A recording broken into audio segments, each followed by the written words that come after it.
The millionaire CEO abandoned his pregnant wife. Years later, 3 children at his award party looked exactly like him. Part 3. Victoria Wellington stood in her Fifth Avenue mansion, holding a manila envelope that could destroy Catherine Harrison's life. Inside were fabricated documents, falsified records, and lies so carefully constructed that they looked like truth. She'd paid $500,000 for them, and she was ready to use them to take those 3 boys away from their mother forever. Because some women don't just poison marriages, they poison entire futures. And Victoria Wellington had decided that if she couldn't control her son, she would eliminate the woman who'd stolen him. But Victoria made one fatal mistake. She underestimated a mother's love, and she forgot that every action has consequences. And karma, when it finally comes, doesn't just knock on the door, it breaks it down. If you're just joining us now, stop right here. This is part 3 of a story that will break your heart and put it back together again. You need to go back and watch part 1 first, where you'll meet Catherine and David, see their beautiful love story, and witness the devastating betrayal that tore them apart. Then watch part 2, where David comes face to face with the 3 sons he abandoned and begins the impossible journey toward redemption. This final part will only make sense if you know everything that came before. Trust me, you need the full story. Go watch part 1 and part 2 now, then come back. We'll wait for you. This ending is worth it. For those of you who've been here from the beginning, who've cried with Catherine and wanted to shake David and prayed for those 3 innocent boys, welcome to the final chapter. Let me tell you how this story ends. It was 3 o'clock in the morning when Catherine's phone rang. She woke instantly, the way mothers do. Her first thought go to her sons, but they were asleep in their rooms. She could hear Chris's soft snoring through the baby monitor she still kept, even though they were 7 now. The number on her phone was unknown. "Hello?" Catherine said, her voice cautious. "Mrs. Wellington?" A woman's voice said, "This is Linda Chun from Child Protective Services in Oregon. We've received a report regarding your children. We need to schedule an immediate home visit." Catherine's blood ran cold. "What kind of report?" "I can't discuss the details over phone, but the allegations are serious. We'll be at your home at 9 a.m. tomorrow. Please make sure you and the children are present." The woman hung up. Catherine sat in the darkness, her heart pounding. Child Protective Services. Allegations. Serious. Someone had reported her. Someone was trying to take her boys. And Catherine knew exactly who that someone was. She called David. He answered on the first ring, his voice rough with sleep. "Catherine, what's wrong?"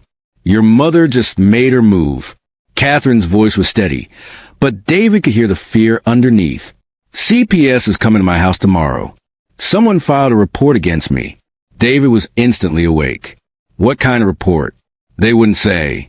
"But David, I've never hurt my children. I've never neglected them. This is fabricated. This is Victoria. I'll be on the first flight out. Don't talk to anyone until I get there.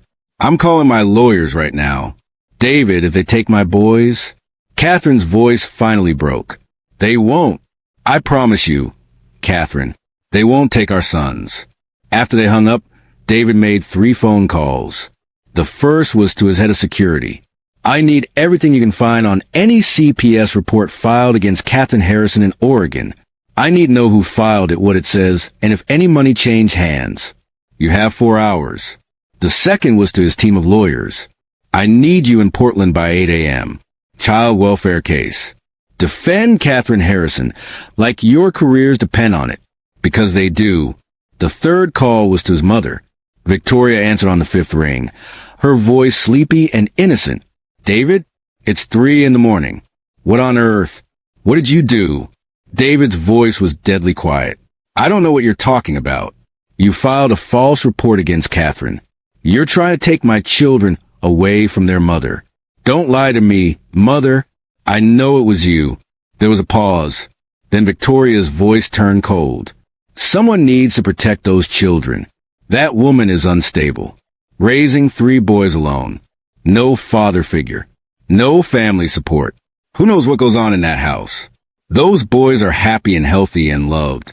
You've never even met them." "Exactly. Because she's kept them from their family. from their heritage, from the Wellington name. Victoria's voice rose. She's poisoned them against us. David, against you. Someone had to intervene. By lying to Child Protective Services? By fabricating abuse allegations? David was shaking with rage. Do you have any idea what you've done? If they take those boys from Catherine, even temporarily, it will traumatize them. They'll be terrified. They'll think their mother doesn't want them.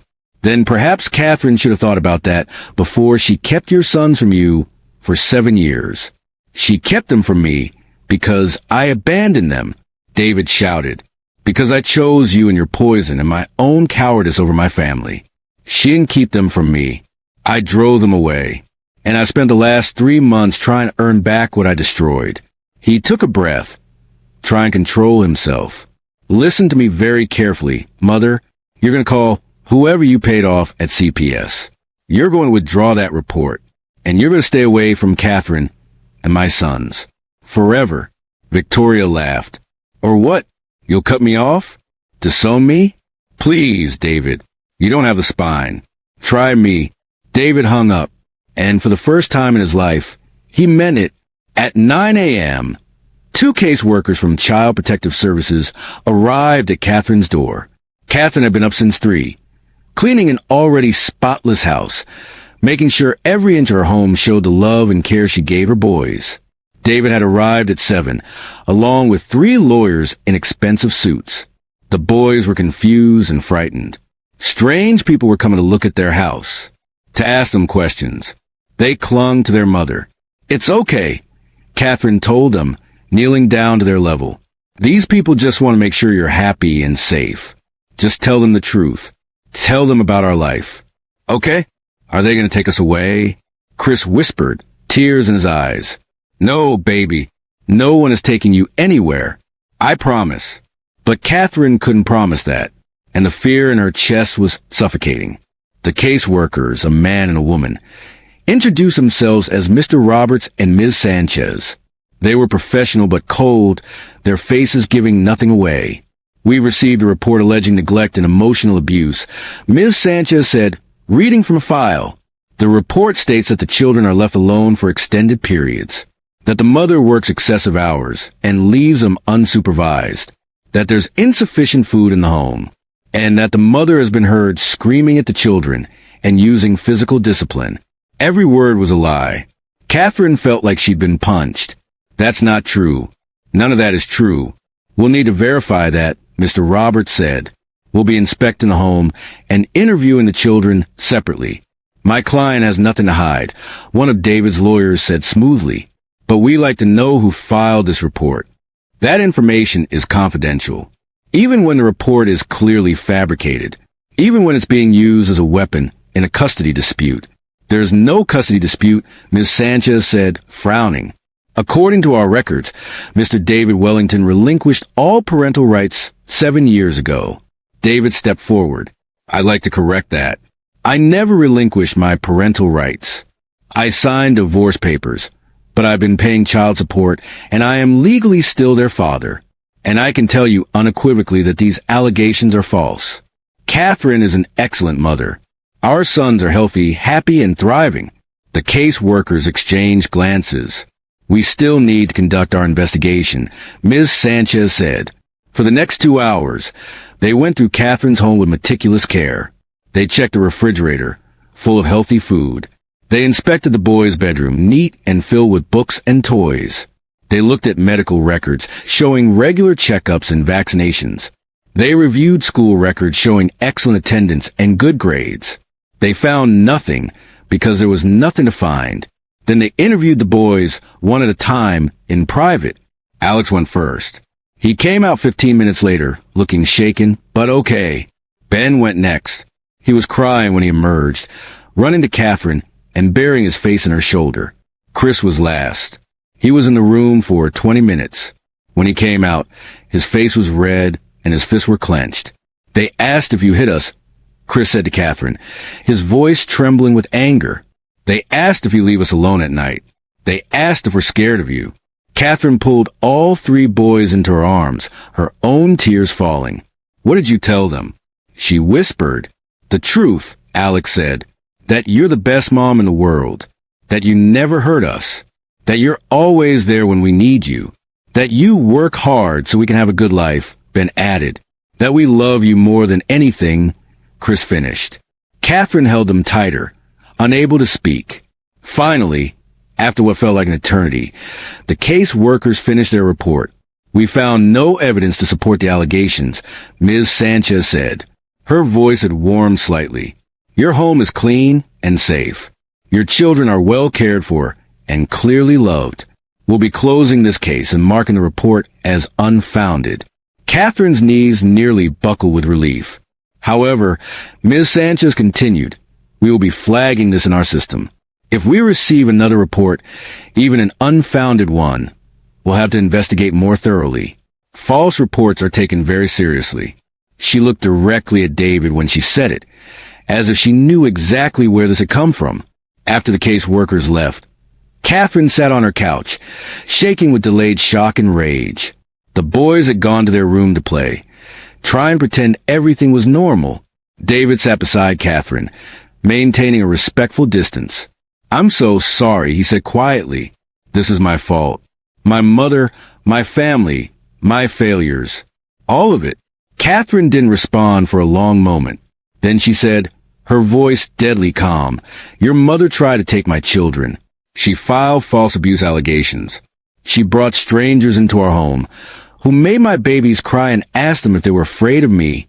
She turned to look at David, and he flinched at the fury in her eyes. I have protected these boys from everything.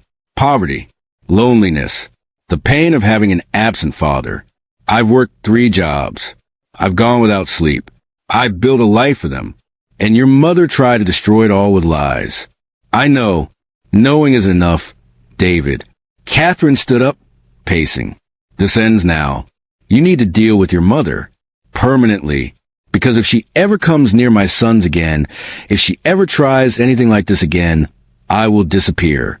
And this time, you'll never find us. I'll take them somewhere you can't reach. And I will make sure they forget you exist. David felt ice in his veins. Catherine, please. I mean it. I've let you back into their lives because they deserved a chance to know their father. But their safety, their happiness, their peace, that comes first. Always. And if your family is a threat to that, then you're all gone. She was right. David knew she was right. I'll handle my mother, David said. I promise you, this will never happen again. How? How are you going to handle her? She's been controlling you your whole life. She destroyed our marriage. She's tried to destroy me twice now. What makes you think you can stop her? David stood up, his jaw set. Because I'm done being her son. I'm done letting her run my life. I'm done choosing her approval over the people I love. He looked at Catherine. I should have done this 7 years ago. But I'm doing it now. He pulled out his phone and made a call. Henry? This is David Wellington. I need you to draw up papers removing Victoria Wellington from the board of Wellington Enterprises. Yes, I'm aware she's been on the board for 30 years. I don't care. I want her removed.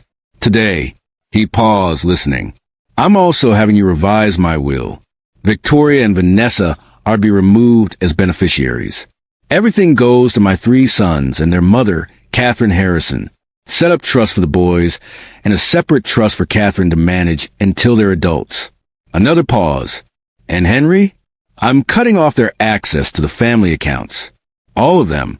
My mother and sister have lived off Wellington money without contributing anything. That ends now. They can get jobs like everyone else. David hung up and looked at Catherine. My mother's power comes from money and control. I'm taking both away. She's off the board. Out of the will, cut off financially, and I'm filing a restraining order against her. She's not allowed within 500 feet of you or the boys. Catherine stared at him. You're really doing this? I should have done it years ago. David's voice was firm. My mother has hurt everyone I've ever loved. My father before he died. You, our sons. And she's hidden behind the Wellington name and the family money while doing it. No more. For the first time since the CPS visit, Catherine felt something other than fear and anger. She felt hope. Maybe David really had changed. Maybe he really was finally choosing his family over his mother. Time would tell. Victoria Wellington received the news at noon. Her lawyer called, his voice apologetic. Mrs. Wellington, I've just received papers from your son's legal team. You're being removed from the Wellington Enterprises board effective immediately. Your access to the family accounts has been frozen, and he's filed a restraining order against you. Victoria went very still. That's not possible. David wouldn't dare. I'm looking at the documents right now. They're legitimate. I'm sorry, Mrs. Wellington, but your son has the authority to do this. The company is his. The majority of the family wealth is in his name. Victoria hung up without another word. Then she called Vanessa. Your brother has lost his mind. Victoria hissed. That woman has poisoned him completely. He's cut us off. Both of us. What? Vanessa's voice rose to a shriek. He can't do that. He did. We're out of the company. Out of the will. He's even filed a restraining order. There was silence on the other end. Then Vanessa said, her voice cold, then we destroy him. We go to the press. We tell them he's an unfit father. We leak every dirty secret we know about Wellington Enterprises. We burn it all down. No, Victoria said slowly. A plan was forming in her mind. We do something better. We prove that woman is exactly what we always said she was. A gold digger. A manipulator. Someone who got pregnant on purpose to trap him. How do we prove something that isn't true? The same way I proved she was an abusive mother. We create the truth we need. Victoria smiled, cold and calculating. She'd lost this battle. But the war wasn't over. Not by a long shot. 2 days later, tabloid websites exploded with a new story. Billionaire CEO's ex-wife. The truth about her past. The article was full of lies, half-truths, and twisted facts. It claimed Catherine had a history of dating wealthy men, that she targeted David specifically for his money, that she'd gotten pregnant deliberately to secure a financial future. There were quotes from anonymous sources, former classmates who said she'd always been ambitious and manipulative, former co-workers who claimed she bragged about landing a billionaire. Every word was fabricated, but it was published on major gossip sites, shared thousands of times, picked up by smaller news outlets hungry for scandal. Catherine's phone rang nonstop. Reporters outside her house. Messages from concerned friends. Her business partners calling to ask if the allegations were true. And her sons, her precious boys, came home from school crying. Kids were saying mean things about Mom. Ben sobbed. They said you're a bad person. That you only wanted David's money. Catherine held him close. Fury and heartbreak warring in her chest. None of that is true, she told them. People are lying about me because they want to hurt us. But we know the truth. That's what matters. But the damage was done. Her sons were being bullied. Her reputation was being destroyed. Her business was suffering as clients distanced themselves from the scandal. And Catherine knew exactly who was behind it. David showed up at her door that evening, his face gray with guilt and rage. I'm handling it, he said before she could speak. I've got lawyers going after every outlet that published those lies. We're suing for defamation. We'll prove it all came from my mother. That doesn't help my sons who are being bullied at school. That doesn't help my business that's losing clients.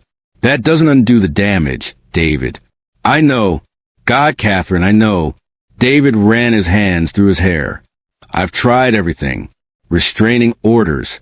Cutting her off financially. Legal action. But she's like a hydra. Cut off one head and 2 more grow back. Then what do we do? Catherine's voice was tired. Defeated in a way David had never heard before. We fight back, a new voice said. They both turned. Vanessa Wellington stood on the porch, looking nervous and guilty and determined all at once.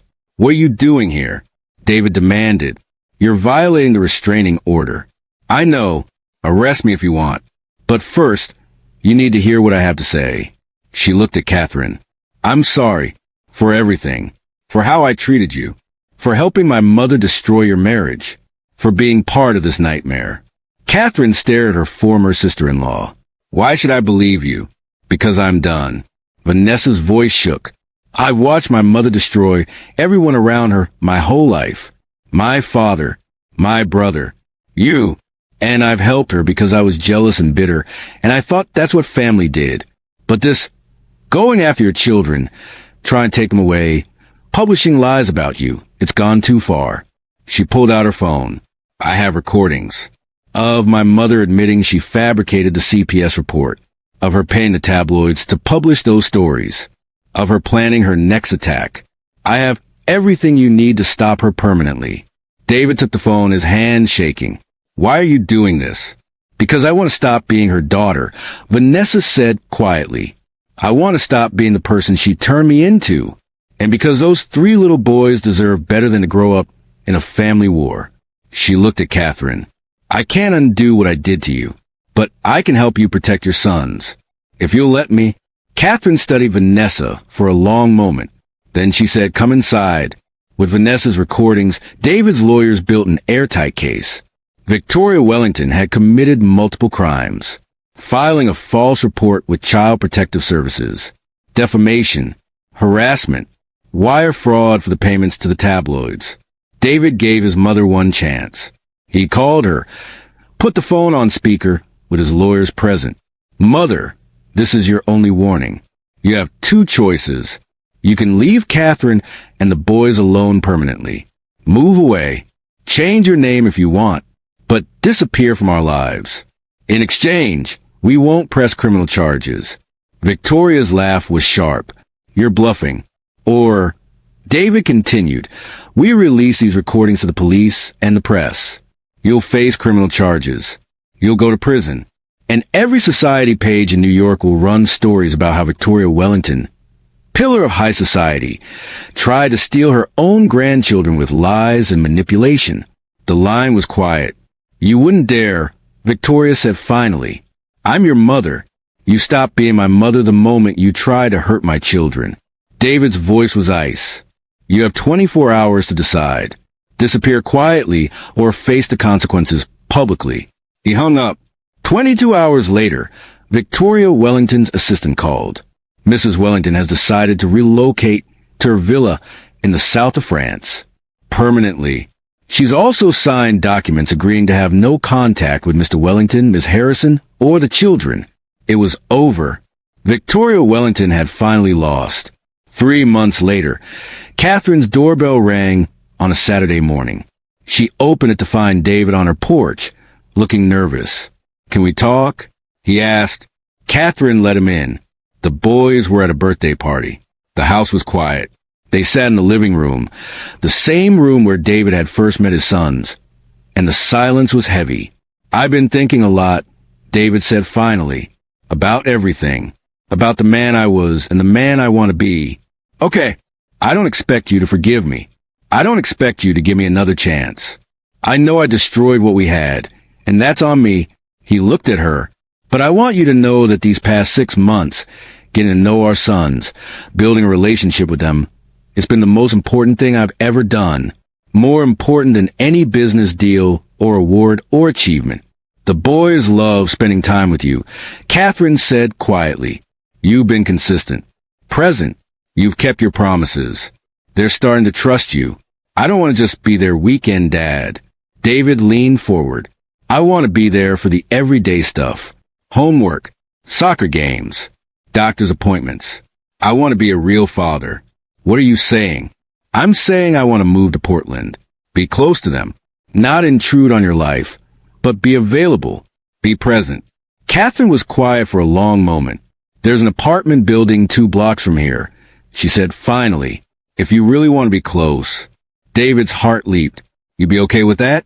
I'd need ground rules. You don't just show up whenever you want. We coordinate schedules. And the boys' needs come first. Always. Of course. Anything. Catherine looked at this man she'd once loved so completely. The man who'd broken her heart. The man who was trying, really trying to be better. I'm not ready to forgive you yet, she said. Maybe I never will be. What you did, leaving us, it broke something in me that might never fully heal. I understand, but I can see you're trying. I can see the father you're becoming. And our sons deserve to have you in their lives. She paused. So let's keep taking it one day at a time. David nodded. not trusting himself to speak. They sat in silence for a moment. Then Catherine said, "The boys want to do a family dinner tomorrow. All 5 of us. They asked specifically if you could come." "I'd love to." 6 p.m. "Don't be late." It was a small thing. Just dinner. But it felt like a beginning. 1 year later, David stood in Catherine's backyard, watching his 3 sons play soccer. Alex scored a goal and looked immediately to see if his dad was watching. David cheered, and Alex's face lit up with pride. Ben was drawing on the patio, creating elaborate pictures of dragons that he'd later show his father, explaining every detail. Chris was writing in one of his notebooks, poetry he'd started sharing with David, hesitant but hopeful. These were his sons. He knew them now. Their quirks, their dreams, their fears. He knew that Alex wanted to be an astronaut. That Ben was scared of the dark, but getting braver. That Chris wrote poems about his mom because she was his hero. David had moved to Portland a year ago. He'd stepped back from the day-to-day operations of Wellington Enterprises, hiring a CEO and taking a chairman role that let him work remotely. He had dinner with his sons 3 times a week. He went to every soccer game, every school event, every parent-teacher conference. He'd taught them to ride bikes. He'd been there when Ben broke his arm. He'd helped Alex with his science fair project. He'd shown up, consistently, reliably, proving with actions, not words, that he'd changed. And slowly, incrementally, he'd earned the right to be called Dad without hesitation. Catherine came out of the house carrying lemonade. She'd softened toward him over the year, the anger fading into something more like acceptance. They weren't together. They weren't romantically involved, but they'd become partners in raising their sons. They could talk without tension. They could laugh at the same jokes. They could co-parent effectively. It wasn't what they'd once had, but it was something good, something healthy, something built on respect rather than passion. "You're coming to Alex's award ceremony next week, right?" Catherine asked, handing him a glass of lemonade. "Wouldn't miss it. And Ben's art show is on Thursday. Already on my calendar." Catherine smiled. "You've gotten good at this. The dad thing. I had a good teacher." David looked at her. "You show me what real love looks like. Sacrifice. Consistency. Showing up even when it's hard. I didn't do it to teach you. I did it for them. I know, but I learned anyway." They watched the boys play, comfortable in the silence. Then Chris ran up, his notebook in hand. "Dad, I wrote a new poem. Want to hear it?" "Dad, so easy now. So natural." "I'd love to," David said. Chris cleared his throat and read. "My dad was gone when I was small. I didn't know his face at all. But now he's here, and now I see. The dad he's trying hard to be. He comes to games and helps with school. He taught me how to keep my cool. And even though he went away, I'm glad he's here with us today." David's eyes filled with tears. "Chris, that's beautiful. It's for you," Chris said. "For Father's Day." It was still 2 weeks away, but David's heart was so full he thought it might burst. "Thank you," he whispered, pulling Chris into a hug. "Thank you for giving me a second chance." "You're welcome," Chris said, hugging him back. And in that moment, David Wellington understood what he'd missed for so many years. This was success. Not awards or money or power. His son's laughter. Their trust. Their love. This was everything. That evening, after the boys went to bed, Catherine and David sat on the porch. "I need to tell you something," Catherine said. "Okay, I've been angry at you for a long time. 7 years of anger and hurt and betrayal." She looked at him. "But I'm letting it go. Not because you've earned it necessarily, but because holding on to it was poisoning me." The boys could feel it. "And I don't want them to grow up seeing their mother bitter and angry." She took a breath. "So I'm forgiving you, David. Not for you. For me.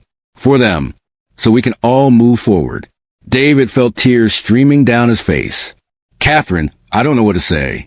"You don't have to say anything. This doesn't mean we're getting back together. This doesn't erase what happened.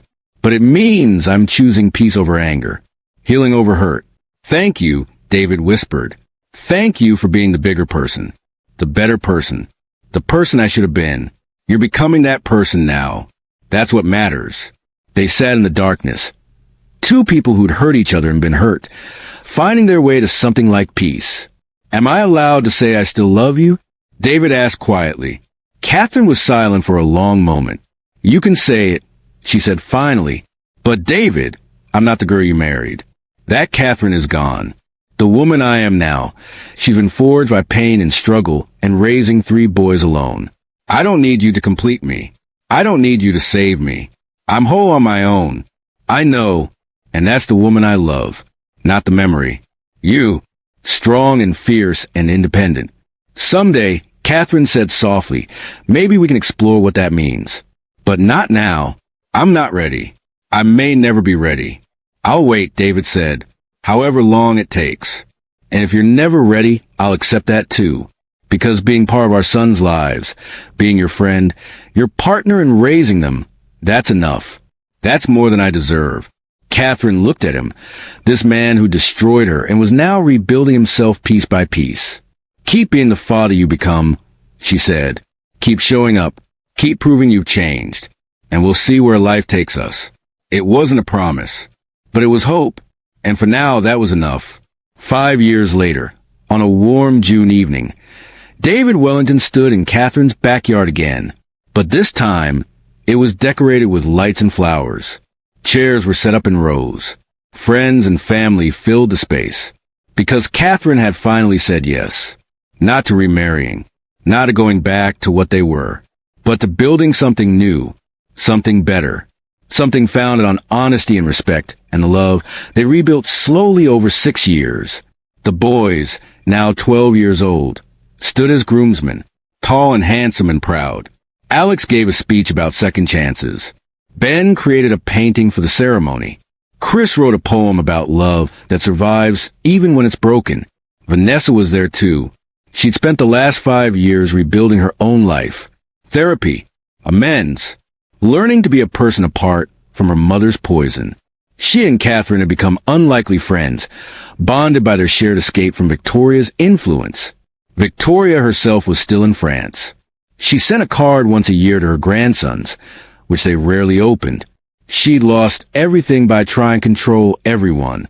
Her son, her family, her power. Karma had found her in the form of loneliness and irrelevance. Caroline Ashford had married someone else, someone who didn't have complicated pasts or abandoned children. She sent her congratulations to David. No hard feelings. Just a recognition that some people are meant to be together, even if the path is complicated. And David, standing at the altar waiting for Catherine, felt complete for the first time in his life.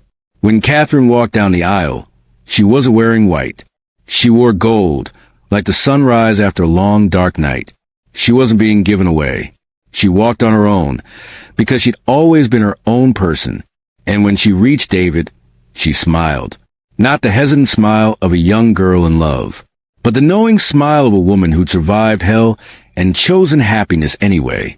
I'm not promising forever, Catherine said during her vows, because forever is what we promised last time and we broke it. Instead, I'm promising today, and tomorrow, and every day after that, I'll choose you again. Not because I have to, because I want to. David's vows were simple. I promise to show up, to be present, to choose you and our sons above everything else. I promise to be the man you deserve. Not perfect, but trying, always trying. They exchanged rings, not the ones from their first marriage. New ones, symbols of a new beginning. And when they kissed, their sons cheered loudest of all, because this wasn't just a marriage. It was a family healed, a circle closed, a story that ended not with perfection, but with redemption. That night at the reception, Alex gave a toast. My dad wasn't always there, he said, and for a long time, I was angry about that. But my mom taught me something important. People make mistakes. Even huge, terrible mistakes. And what matters isn't the mistake. It's what they do after. How they grow. How they change. He looked at David.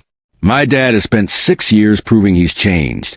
He's been there for every big moment and every small one. He's earned our trust, our respect, our love, and today, He's earning something else. The chance to be part of our family, not just as our dad, but as mom's partner. Alex raised his glass. To second chances. To families built on love instead of obligation. And to my mom, who taught us all that forgiveness isn't weakness. It's strength. Everyone drank. Catherine was crying. David was crying. Even Chris, who prided himself on being tough, had tears in his eyes. Later, as the party wound down and guests started to leave, David found himself alone with his 3 sons. "Thank you," he said to them, "for giving me a chance, for letting me be your dad. It's the greatest honor of my life." "You're welcome," Ben said, "but you have to promise something. Anything. Don't mess it up this time." Chris's voice was light, but his eyes were serious. "I won't," David promised. "I swear to you. I will spend the rest of my life being the father and husband you all deserve." Alex put his hand out. Ben put his hand on top of Alex's. Chris added his. Then David placed his hand over all of theirs. "Team Wellington," Alex said. "Team Wellington," they all echoed. And David knew that whatever came next, whatever challenges life brought, he wouldn't face them alone. He had his sons. He had Catherine. He had a family built not on biology or obligation, but on choice, on forgiveness, on love earned and re-earned every single day. He'd lost 7 years. Years he could never get back. Moments he'd never witness. Memories never made. But he had the rest of his life. And he was going to make every moment count. Because karma doesn't just punish the wicked. It rewards those who do the hard work of becoming better. And David Wellington, once a coward who ran from responsibility, had become a man who faced his failures and fought to fix them. He'd lost everything. And he'd gained something more valuable. The love of his children. The respect of the woman he betrayed. And the knowledge that it's never too late to choose love over fear. That night, as David and Catherine drove home with their 3 sons asleep in the back seat, Catherine reached over and took David's hand. "Are you happy?" she asked. "More than I've ever been," David said. "You?" Catherine looked at her sleeping sons, then at the man beside her, the man who'd broken her heart and spent 6 years proving he could be trusted with it again. "Yes," she said, "I'm happy." And she meant it, because happiness isn't about perfect love stories with no complications. It's about choosing to build something good from broken pieces. It's about forgiveness, growth, second chances. It's about showing up every single day, even when it's hard, especially when it's hard. And as they drove through the quiet streets toward home, Catherine realized something. She'd won, not because David came back, not because they were together again, but because she'd raised 3 incredible sons. She'd built a life. She'd survived betrayal and hardship and come out stronger. And now she was choosing love again, not from weakness, not from need, but from strength, from wholeness, from the secure knowledge that she'd be okay with or without him. That was victory. That was power. That was everything. The end. Dear friends, we've come to the end of David and Catherine's story. We've watched love bloom, seen it destroyed by pride and poisonous family members, and witnessed a long, painful journey of redemption. This story teaches us so many lessons. That the people who claim to love us most can sometimes hurt us worst. That running from responsibility doesn't make problems disappear. It just delays a reckoning. That being a parent isn't about biology. It's about showing up every single day. But most importantly, this story teaches us about forgiveness. Not the kind that excuses bad behavior or pretends hurt never happened, but the kind that releases us from the prison of anger and bitterness. The kind that says, I'm choosing peace over punishment, healing over hate. Catherine didn't forgive David because he deserved it. She forgave him because she deserved peace. And because her sons deserved to see that people can change if they're willing to do the hard work. David's journey shows us that it's never too late to become the person you should have been. That second chances are possible, but they require action, not just apologies. That love isn't just a feeling. It's a choice you make every single day. And Victoria's fate reminds us that karma is real. She spent her life trying to control everyone around her, using money and manipulation as weapons. In the end, she lost everything that mattered. Her son, her grandchildren, her family. She ended up alone with nothing but her pride and her money. And she learned too late that neither can keep you warm at night. So what can we take from this story? What lessons should we carry with us? First, don't let other people's voices drown out your own heart. David let his mother poison his marriage because he valued her approval more than his wife's love. Don't make that mistake. The people who truly love you will support your happiness, not sabotage it. Second, show up for the people you love, not just during the big moments, but during the ordinary ones. Bedtime stories matter more than business deals.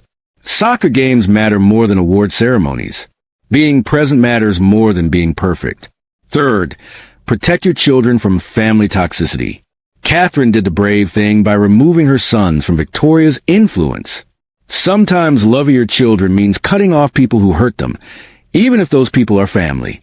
Fourth, forgiveness is for you, not for them. Catherine didn't forgive David to make him feel better. She forgave him so she could move forward without the weight of anger dragging her down. If you're holding on to hurt, ask yourself, is this anger serving me, or is it poisoning my future? And finally, it's never too late to change. David was a coward who abandoned his family, but he did the work. He faced his failures. He showed up consistently for 6 years before Catherine even considered giving him another chance. Change is possible, but it requires humility, consistency, and time. To all the mothers out there who've raised children alone, you're warriors. You're heroes. Catherine's strength wasn't in taking David back. It was in building a life for her sons when he left. That's real power. To anyone who's made terrible mistakes, there is hope, but hope requires action. David didn't get his family back with apologies. He got them back by becoming a different man. If you've hurt people, don't just say you're sorry. Prove you've changed. And to anyone dealing with toxic family members, you have permission to set boundaries. You have permission to say no. You have permission to protect yourself and your children, even if it means cutting off people who share your blood. Family isn't just about DNA. It's about love, respect, support. And if the people who share your blood can't give you those things, find family elsewhere. David and Catherine's story is a reminder that life is complicated, that people are flawed, that love can survive even terrible betrayals if both people are willing to do the hard work of healing. But it's also a warning. The choices you make today echo into your tomorrow. The people you hurt today may not be there tomorrow. The promises you break today may never be trusted again. So love deeply. Show up consistently. Protect fiercely. Forgive when you can. And never, ever let fear or pride destroy the most precious gifts life gives you. Thank you for journeying with us through the story. Thank you for caring about Catherine and David and Alex and Ben and Chris. Thank you for believing in second chances and redemption and the power of love that refuses to give up. May you find the courage to face your own mistakes. May you find the strength to forgive when it's time. And may you always choose love over fear. Until next time, this is Dr. Samuel Chronicles, reminding you that it's never too late to become the person you were meant to be. God bless you all.